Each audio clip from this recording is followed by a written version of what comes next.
Welcome to Crossing the Line, the podcast of the National Center to Stop Educator Sexual Abuse, Misconduct, and Exploitation. I'm your host, Joelle Castex. Today, we're speaking with someone who's been working on this issue longer than almost anyone else in the United States, Terri Miller, president of the board of directors of NC Sesame. Terri is one of the founders of what is now the National Center. For many years, she has worked with survivors, families, educators, school leaders, and lawmakers to expose systemic failures in school systems and push for stronger safeguards to protect students. Her work has influenced legislation, strict-level policy, and national awareness about the seriousness and preventability of educator sexual misconduct. Terri has guided this organization through transitions, challenges, and growth, and she brings deep history, clear purpose, and an unshakable commitment to the founding mission that every child deserves safety at school and that no family should ever feel alone when the system fails them. Terri, thank you so much for joining me today. Thank you, Joelle. It is my pleasure to be here. So, Terri, you've been with NC Sesame longer than anyone else. How did you first become involved in this work, and what called you to stay committed all these years? Wow, Joelle.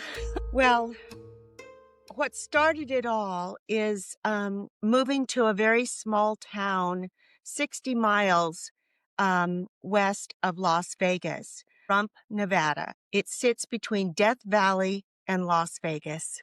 In 1982, it held a population of 4,000. And what took us there is my ex-husband was working for the Nevada test site, nuclear test site. And we moved there because it shortened his commute by 2 hours a day. So that's what took us to Pahrump. I thought that was the reason we moved there, to get him closer to the main gate of the site. Turns out that there was a real purpose for me in that little town. I had just had my third child, and back in the 80s, mothers joined the aerobics classes to get our figures back after having babies. And so I joined the local aerobics class and was in the class for several months. And in the spring of 1983, instructor of the class asked me to take the class over, told me she was leaving town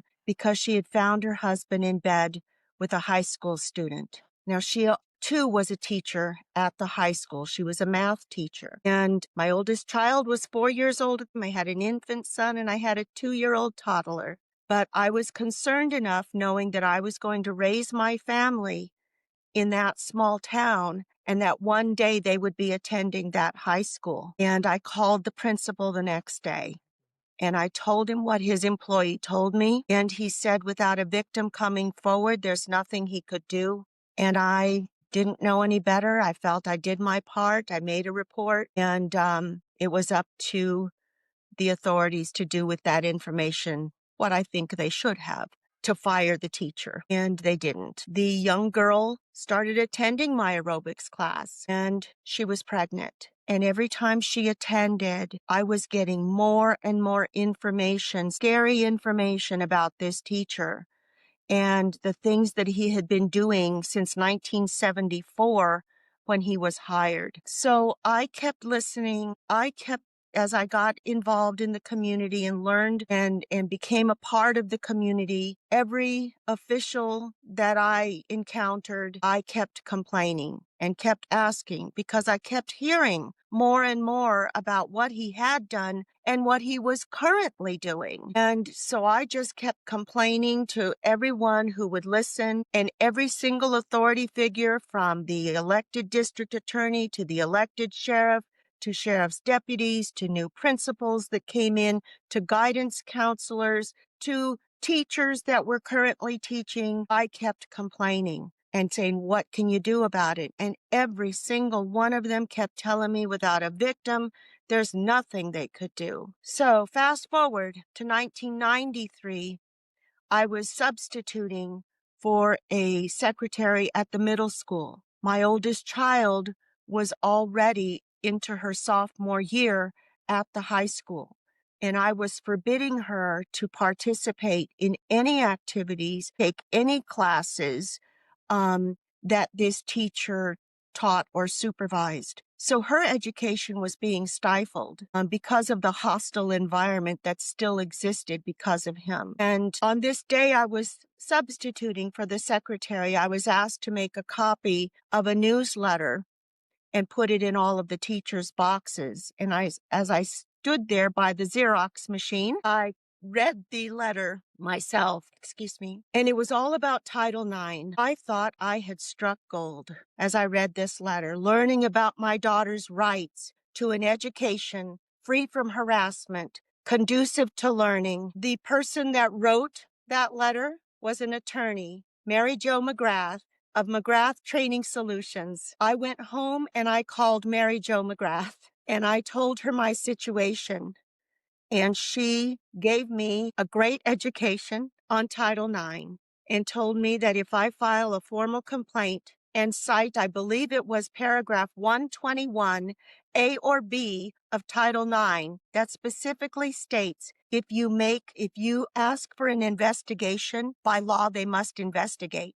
And so I did exactly that and followed her instructions, filed a formal complaint, which did result in the teacher getting investigated. They hired a private attorney from northern Nevada in the Reno area, sent him down and sent him to me to talk to. And I gave him a list of names that I had written down on a baby shower or bridal shower napkin of potential victims, and that's where he started. After several weeks, he came back to me and said that he had spoken to 35 current or former students, and he said he couldn't get anyone to go on record that they had actually been raped, but he had a strong suspicion that some of them had, and his recommendations were still severe enough that he was making the recommendation to terminate the teacher. Feeling victorious and feeling like, this was finally going to end, I was wrong. The school board suspended him for 5 days without pay. He turned around with the help of the teachers' union, threatened to sue the district if they didn't remove it from his record and reimburse him his pay. And the next call I got from the superintendent was that they had settled with him.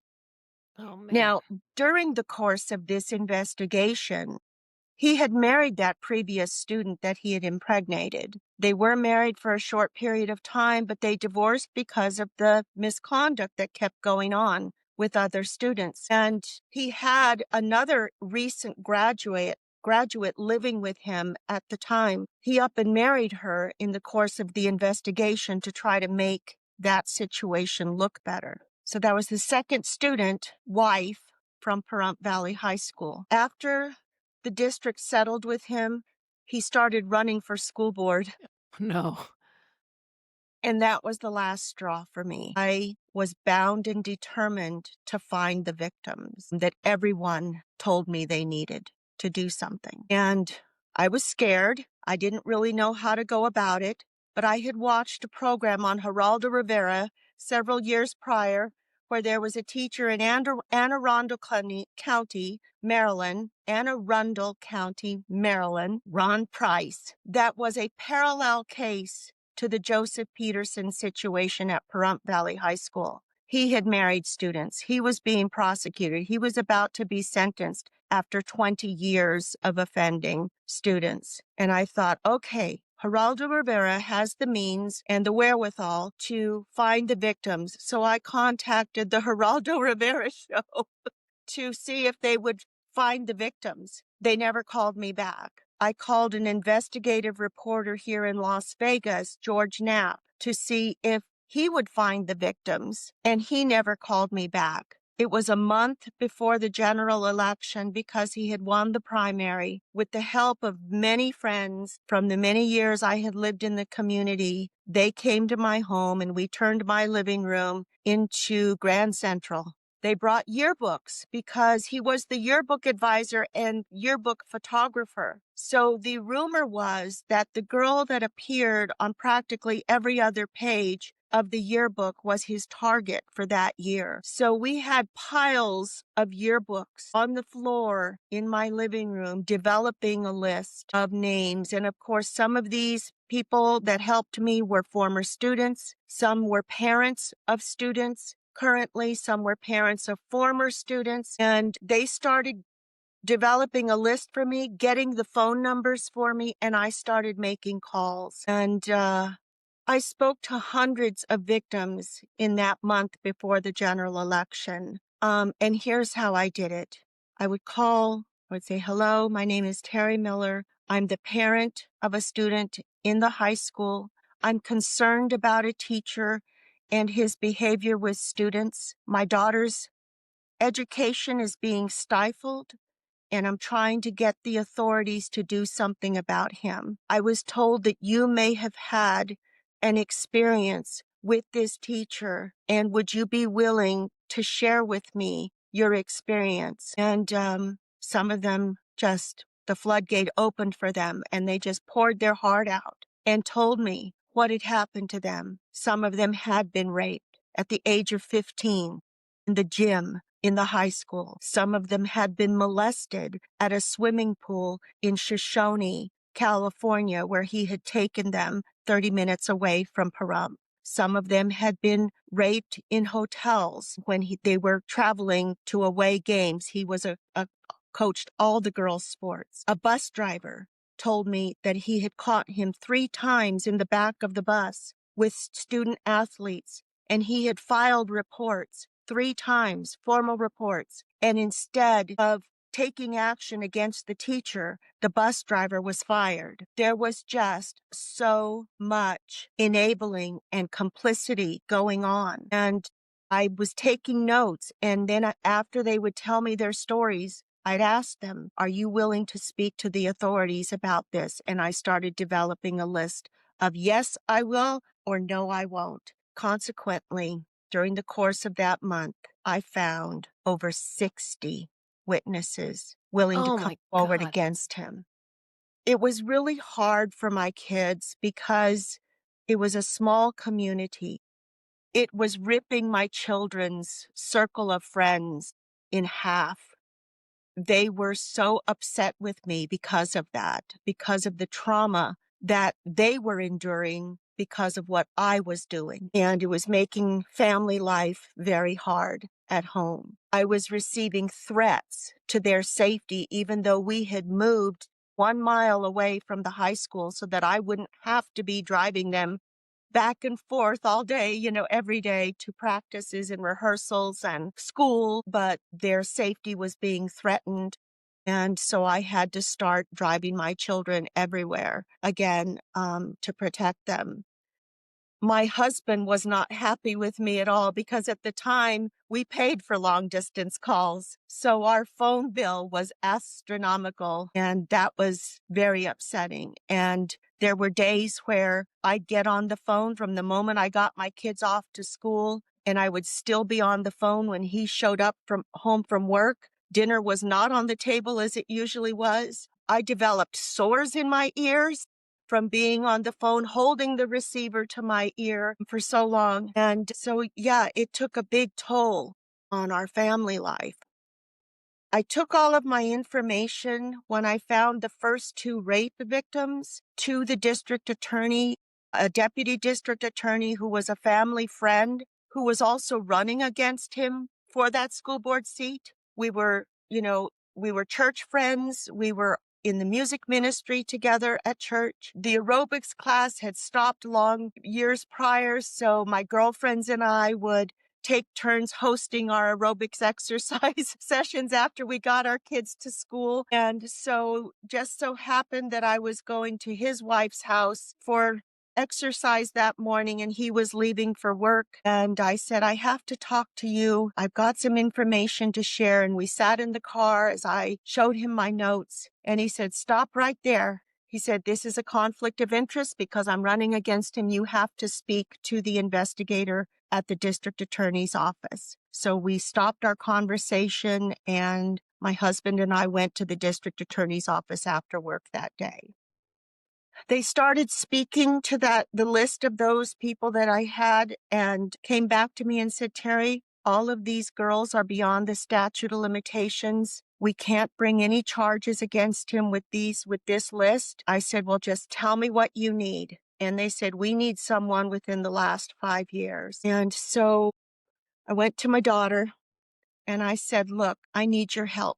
I said, I know there must be rumors going around about somebody at school because that is the mode of operation that this guy uses. No, Mom, no, just leave me alone. I don't want any part of this. Just leave me alone. And I said, look, I said, this guy is a really, really bad guy. And I need for you to help me find the girl. And so I showed her my notes. And that's when she finally said, okay.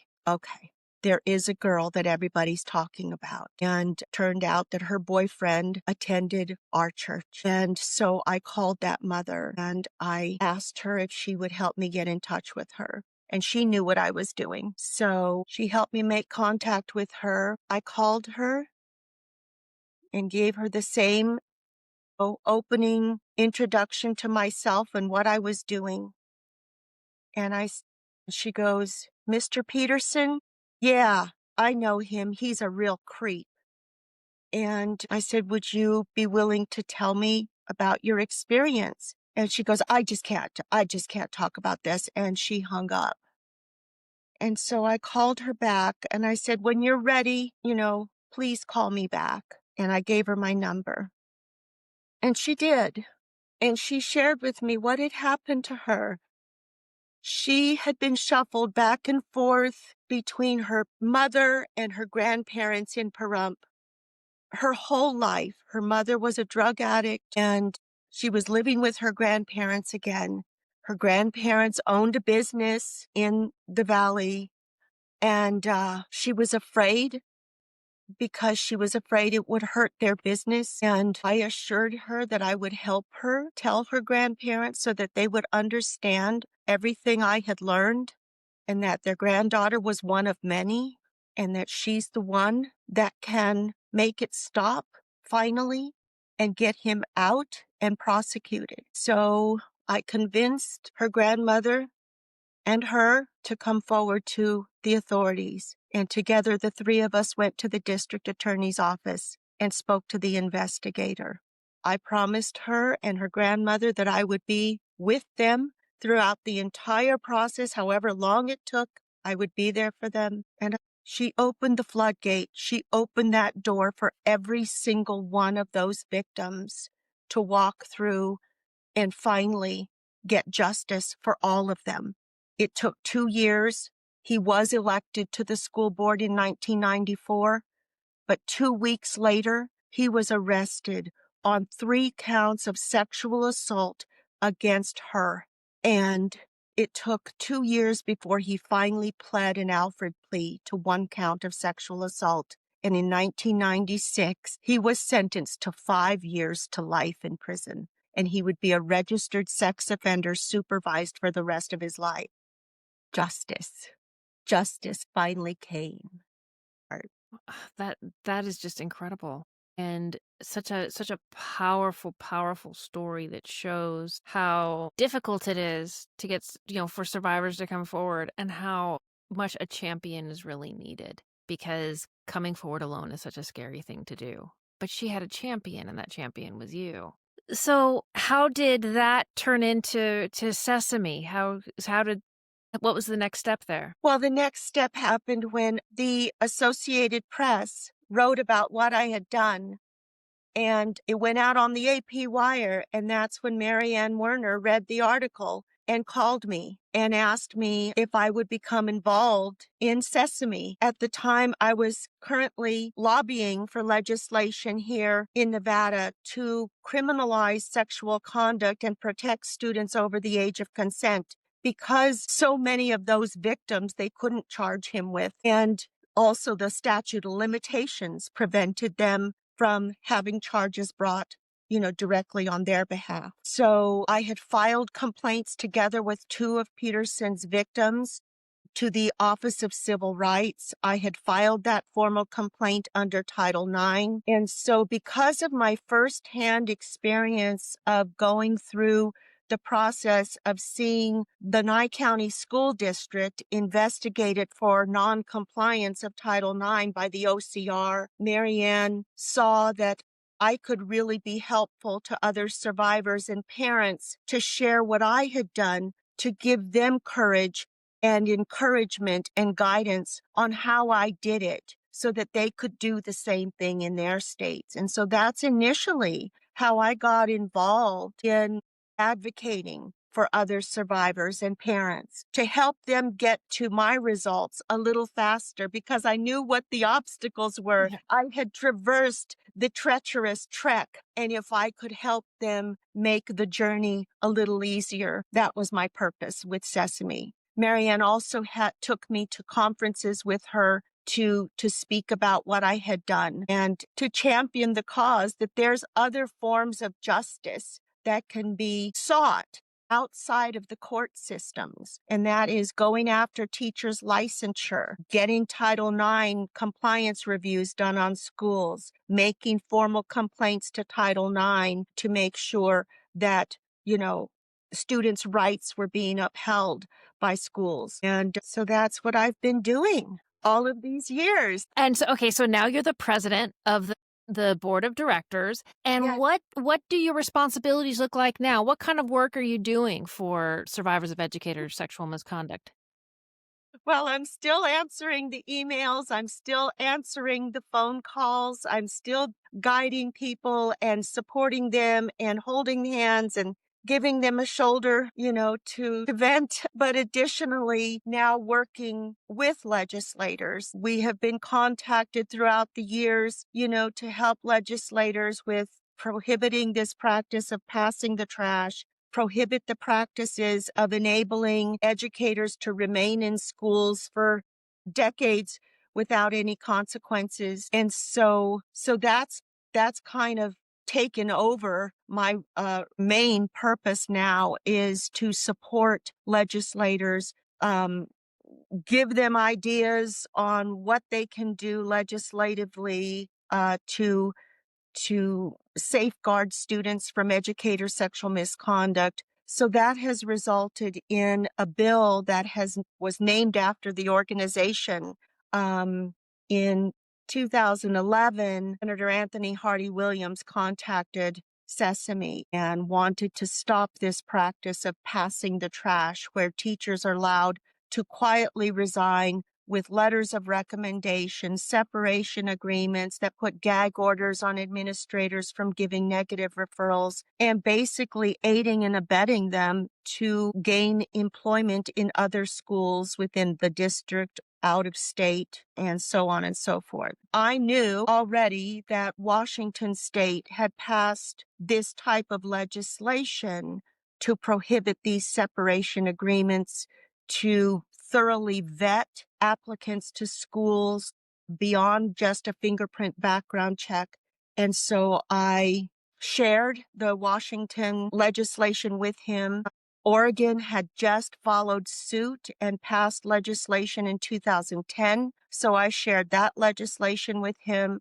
I also shared 2 criminal statutes that existed in Ohio and in Colorado, and that was Ohio's sexual battery law and Colorado's sexual assault by one in a position of trust. And so he went to work and drafted a bill to get this legislation in place in Pennsylvania. It took us 4 years to get this legislation passed. He was indefatigable in pursuit, and so was I. I was in weekly contact with his office for those 4 years. And so was our vice president, John Sariak. We went to press conferences in Harrisburg. We testified in writing. We wrote numerous letters of support, op-ed pieces to the newspapers. My goodness, it was just a flurry of activity. And so consequently, he ended up naming the bill after us, calling it the Sesame Act. And what it does is it prohibits the use of all of these getaway agreements, as I call them, separation agreements, non-disclosure agreements, confidentiality agreements, all forms of concealment agreements. And it called for a thorough vetting of applicants to schools, which means that their complete employment history is looked at and they must first self-disclose. Applicants must self-disclose whether or not they had ever been the subject of allegation, investigation, or termination, disciplinary action, resignations, early retirements, things like this. And they must list all of their previous employers where they worked with minors, and then sign a waiver releasing all of those previous employers to be contacted and be able to disclose the same information about them. And that's how they prevent hiring people who have an offending history. Because many offenders that I call the mobile molesters in our schools don't have criminal records because they've had the privilege of getaway agreements that said they could not be reported to law enforcement. Instead, you resign, quietly go away. We won't report you. We won't take any action against you, but you just go away, get out of our district, and just go find employment in another one. And that's deliberately endangering children, and it's deliberately endangering other districts for liability. So this is a really important part of the prevention effort, is to put a barrier between the predators and molesters and our students. And it is the only proactive legislation that exists with regard to educator sexual abuse and misconduct in our country. And I think what it's so profound and effective about this kind of legislation is that people say, well, the predator will just go on somewhere else. Well, yeah, you want to create as many barriers as possible as you can. And what that does is it incentivizes all the neighboring states to have the same kind of law because they don't want that the people who didn't make it into Pennsylvania to end up in their state. And I constantly go around and around with people. They're like, oh, well, what do you have against, teachers, or what do you have against schools? And it's like, no. Our teachers and our schools are some of the most tremendous resources we have. But that's why predators are attracted there, because they get access and there's nothing to stop them. And so it is up to us and our lawmakers to stop that access and make it as difficult as possible. And to keep the integrity of the profession. Founders, Mary Ann Werner and Dick Werner, were teachers. And we don't want, I'm a teacher, I'm a private teacher. Oh, yes. I'm a certified teacher myself, yeah. I'm a teacher. I don't want the teaching profession to be sullied. I don't want our teachers to have to teach under a cloud of shame and suspicion in our schools, because everybody becomes a target of suspicion when one bad actor has brought that cloud over the entire school community. And everybody's getting looked at with, a side eye. Yeah. Because we don't know if this exemplary person and charismatic person and teacher of the year and coach of the year, award-winning, state championship coach for 5 years in a row could do this, then who else is there that can do this? So they wear, the predators, the deviant teachers wear this mask of deception that looks like they are exemplary, that looks like they are devoted and caring and honest to everybody else. But the only ones who know the monster are the victims, because the monster is exposing himself in secret, or herself in secret, where no one else can see that but the victim who is suffering that tragic, adverse child experience. And that's who we're fighting for. You talked earlier about, you were a parent when you were first fighting the teacher in Pahrump, and you worked with the survivor to talk to her grandparents to get that teacher out. What kind of interactions do you have with parents, and what do you tell them when it comes to educator sexual misconduct? Parents, are you noticing any behaviors that have changed in your child? Are you noticing your child withdrawing from activities, friendly relationships, school, family? Do you notice your child isolating themselves? Do you notice a change in dress? Do you notice that your child is spending an inordinate amount of time and becoming increasingly dependent upon a specific teacher?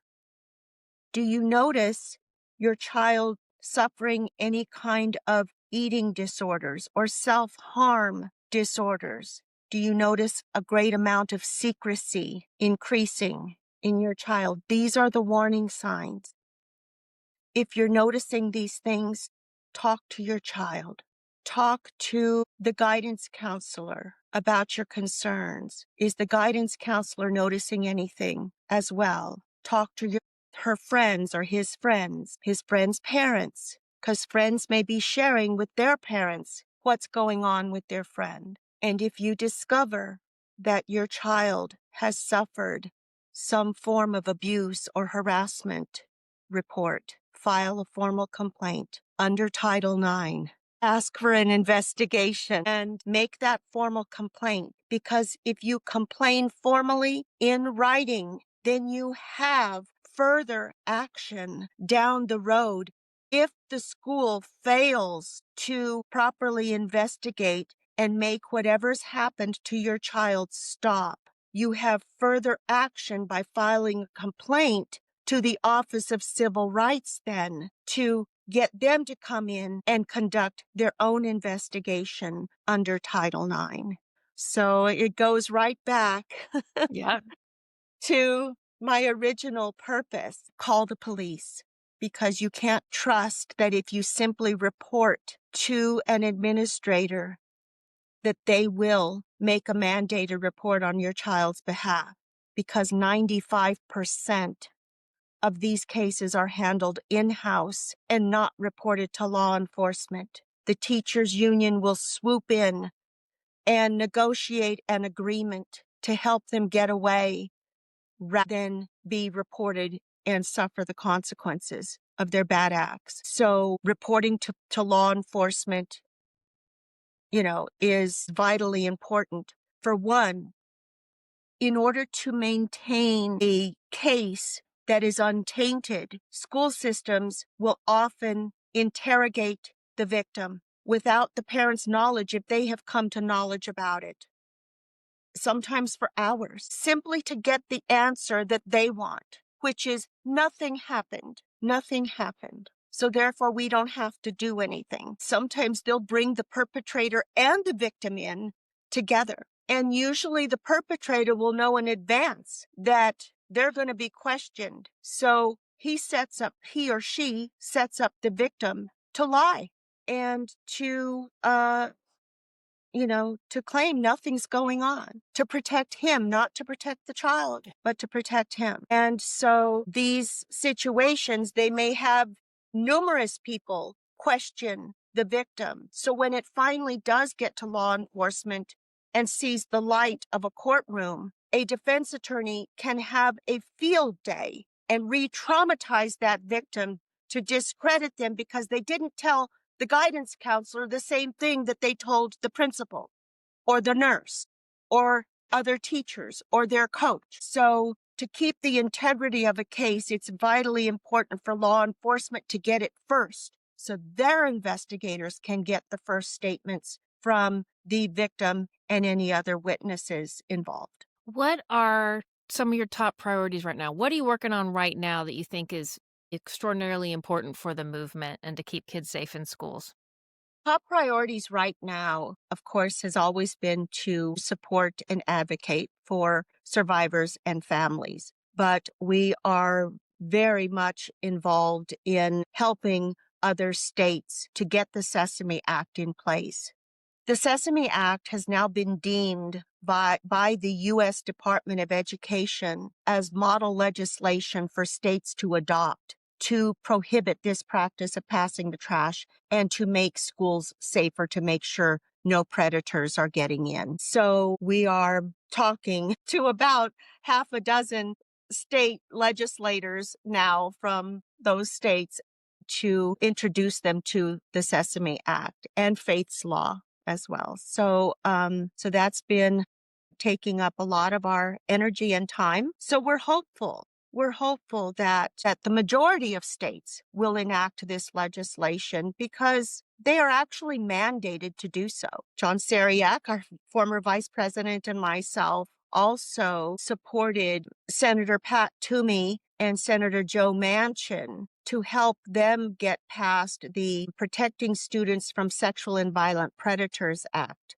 That act was going to mandate states enact this type of legislation to prohibit the use of all of these agreements, to set up a national clearinghouse of offenders as a tool for administrators to use in their hiring practices, to mandate that every state is conducting uniform and comprehensive background checks. But even though that act passed unanimously in the House before it went to the Senate, Senator Toomey and Manchin could not even get a hearing in the Help Committee. They tried numerous times to get a full floor vote unsuccessfully. So what they ended up doing was try into the Every Student Succeeds Act. But the only portion that made it in was the prohibition of aiding and abetting sexual abuse in schools, which means that states are mandated to enact policy, legislation, or regulation that prohibits all forms of concealment. So all of those, the use of all of those agreements. And it's a prohibition of aiding and abetting sexual abuse in schools. That passed and was signed into law in 2015, but the majority of states have still not complied. So the Department of Education sent out a letter, the Department of Education sent out a letter in 2018 reminding state chiefs of education that they had a duty to fulfill the mandate. And still, 39 states at that time had not complied.